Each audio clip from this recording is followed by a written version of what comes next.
Hey! I want to talk to y'all about something hilarious and also very fun and exciting. First things first, though. I've been seeing all the tags about the soft guy era and bullshit. Oh, girl, if it's not one thing, it's another.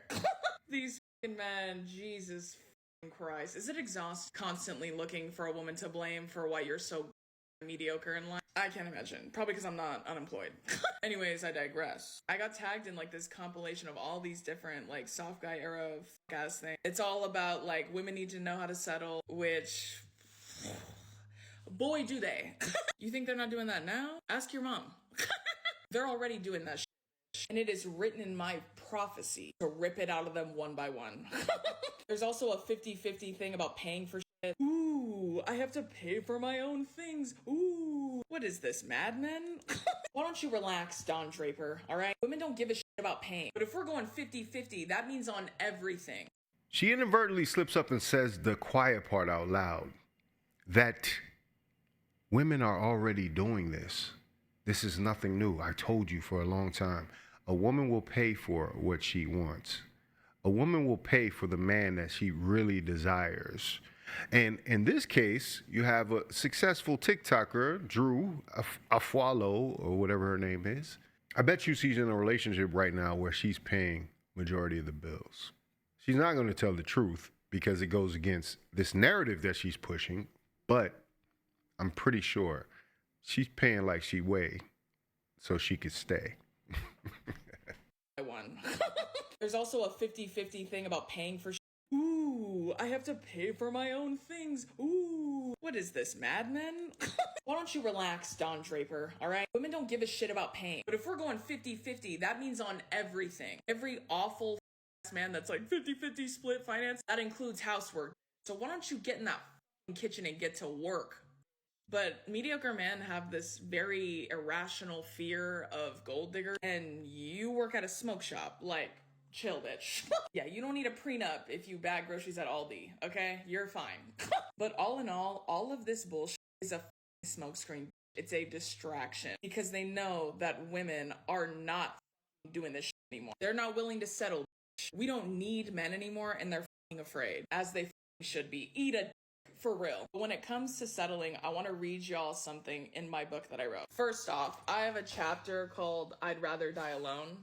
Period. Obviously, I have my man now, but I found him, I truly believe, because I made peace with dying alone. Oh, so she has a man, but she's out here telling women that they should die alone. That's what's up? That's how we're doing this? So literally, you're misleading your audience into a path where they won't be as comfortable as you are. That's funny because I bet you her guy, based on the situation she's in, I bet you she's paying a lot more in that relationship than you realize. What does her guy do for a living? See, this is the thing they don't want you to know. This is nothing new. Women paying their share, it is exactly that. It's something that a woman wants to do once she has those resources. These other chicks that are out here begging for money, a lot of them, let's just say it, they're broke. They don't have the money to do what Drew is able to do here. But that being said, it can't be mistaken that this is how you mislead women. This is how you keep a generation of women single. This is how you keep a generation of women childless. This is how you keep a generation of women from stepping into their true feminine power. Because you got people like this who are willing to mislead you. There's also some men that are on the other side doing the pandering thing, but you got ringleaders like this, and Miss Sprinkle is another one. Hey, this soft guy era thing has risen to a level now that it's exposing all of these sides of the deception. And let's just hope that they can survive. Because once women really wake up and see what's going on, or the women with sense, then we'll be able to rebuild again. I don't care. I'd rather die alone, peacefully, might I add, than carry the weight of a mediocre dude. But here's a tiny little excerpt for you about settling. Settling is a tool crafted by the worst men in the world, used solely to clip your wings. They want to take you down a peg so you don't realize just how incredibly special you are. Because if you did, you know what that would mean? That these men would end up being the ones dying alone, involuntarily, in parentheses, as they should. And that's what's happening right now.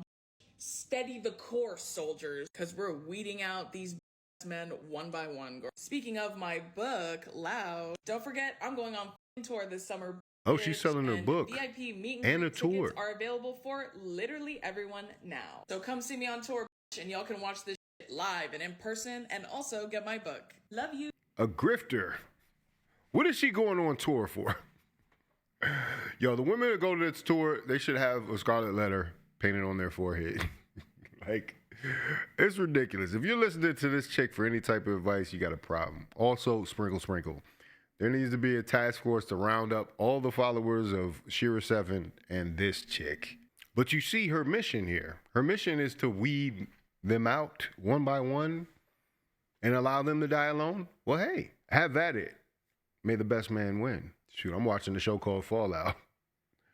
What would that show have been like if there wasn't any men? I wonder, Drew. Could you tell your audience that? Could you tell the women that you're misleading that? No, this is insanity. And then she wants to separate good men from bad men, but at the same time, like, it doesn't add up. Because at a certain point, man, you're going to be a bad man that she doesn't like. So the best thing is to make her pay. Make her pay. Pay like you weigh, then you can stay.